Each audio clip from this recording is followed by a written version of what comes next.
first question that I'm going to answer that I had sent in, so thank you Dave for sending this in, was what does your typical week look like in terms of volume, sessions, speed sessions, long runs, etc. So as of not that long ago, just a couple of months ago, I was carrying an injury, so that was mainly all I was doing really was biking, and it allowed me to go on the step machine as well. So I had a gradual progression back to running. Like once the injury was healed, it was healed, so that was super helpful. So I had a gradual progression back to running, and now if I'm honest, my week looks completely different to what it would do at home, and a lot of it was getting used to. Actually at home I'm in quite a good routine, and this was getting used to like different things just being on different days and sessions not being on those days, and initially I find that quite unsettling, but then once the routine completely goes out the window, you create this kind of new flexible routine where everything's different. So for example, I used to session on a Tuesday and a Friday, long run on a Sunday, and now that's changed because I'm doing a session on a Tuesday or a Wednesday it might be, and then I might have a steady at the weekend, then into a long run. So things really vary, and Lewis has also plotted out like what runs I'm doing here, so we know what the elevation is, which part of the course I might do as a recce. So actually, whereas at home I just generally just go for a run, so it's quite strategic and well planned out here because it kind of has to be. And you know, the last couple of weeks I was also on my own, so we'd had like a big discussion before of what I was going to do. But just in general, it tends to be at the moment, I guess, coming into a 100k race, which I have never done before, but it's a session on a Tuesday or Wednesday, which has been threshold session, or a tempo session. So for example, on Tuesday I did, 8 by 6 minutes, and we went on the flat for this one so we could get the legs turning. We have done some of those uphill, so we've done a couple up the La Fragère climb from Chamonix, some around here, which is really nice. So yeah, so that's been typically a threshold or a tempo session over the last month. And then at the weekend I've been doing, a steady run and then into a long run the next day, so kind of backing those days back to back. I guess they're all done to feel, in terms of like, I'm not prescribed a pace at all, but we do use the heart rate to help guide us in terms of what is steady and what is it in those different zones. So in between that, it's a lot of easy miles. So I've learned over the years I'm very good at doing easy runs easy, and I think that's the mistake a lot of people make. They don't really differentiate their training between the different zones. Like, I know when to go hard, I know what threshold pace and effort is and heart rate is, I know when to go tempo, I know when to run easy, for that conditioning element as well, and making sure I do stretch and mobility. Around all of that, I will do, if I remember, we'll do my rolling and stretching, and haven't been as good as that in the camper van because I haven't really had a mat to be able to do that properly, or maybe it's just being a bit lazy. But yeah, definitely going to do more of that now we're in the apartment, and hopefully on the Hoka camp as well.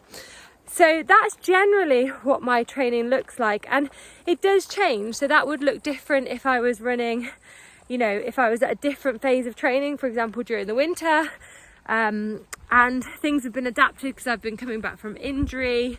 So yeah, lots of different ways to skin a cat. So not necessarily the right or wrong way, just a way that's right for me. And yeah, some of it's gauged off heart rate, but most of it's gauged off RPE.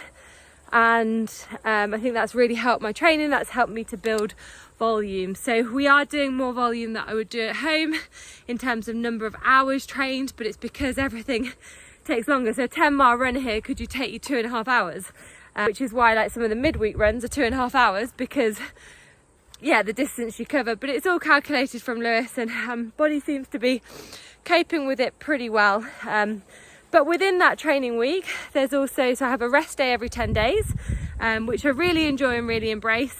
My last rest day I went to the spa in Italy, so that was really good. Tomorrow I've got a rest day, and I will just be working and then also trying to do a little bit of my YouTube stuff and uploading probably this video as well. So different to the spa day last week. And then I also mix in that I was doing 2 weight sessions a week. So when I had my injury and came back from my injury, they were pretty like big weight sessions with lots of heavier lifting and lots of conditioning, to the point where I was probably in the gym for about 2 hours. Now that's been chopped down quite a lot because the demand on the body out here when you're climbing and descending is a lot more, so it's important not to overload the weights. But I'm still going in once or twice a week, once for heavier lifting and the second time for that. But one big thing I want to say is, like, Lewis talks about having the right to progress to the next stage of training, so it's really important, and even more for me as well, to not just look at what other runners are doing training wise and think, I need to do that, I need to do that volume, or you know, they're doing loads of running, loads of long runs, or they're doing this and this, and I should be there. Because one, you don't know what they've done before, you don't know how many years of training they've had behind them, what's right for them might not be right for you. But also sometimes to progress your training, you need to earn the right to be able to progress and up that volume. So there's no, like, you put a lot of risk on your body if you go from, say, like 5 hours a week to 10 hours a week training, or 10 hours a week to 25, because you hear some elite ultra runners doing 25 to 30 hours of training, whether that's just running on its own or biking, and the majority of people can't do that. But also you don't know how many years it's taken them to build up. So that's why I don't mind talking about my training. I like talking about more about the background behind things, or how I'm feeling, rather than the exact things that I'm doing, because I don't want people to just copy and think that's what's right for me, because everybody is slightly different and you're all training towards different things. And we are learning a lot. So I've done, 50 to 58k races, I've done Chianti with 73, and this is the first time I'm training for 100k. So I already feel like no matter what happens, this experience in the Alps is going to be an incredible experience, an incredible learning experience, from a training point of view, from a living in a van point of view for when I need accommodation, that I'm just going to take into years to come. Because I want to do 2026, I want to do CCC again, and then potentially go on to UTMB in the longer races, and I can drop back down if I fancy it. But yeah, there's so much we've got to learn, and so much we're learning about the mountains and how things work and how training works and how the body works. So yeah, I'm going to leave that conversation there, but hopefully that's answered your question, Dave, and hopefully that helps other people as well.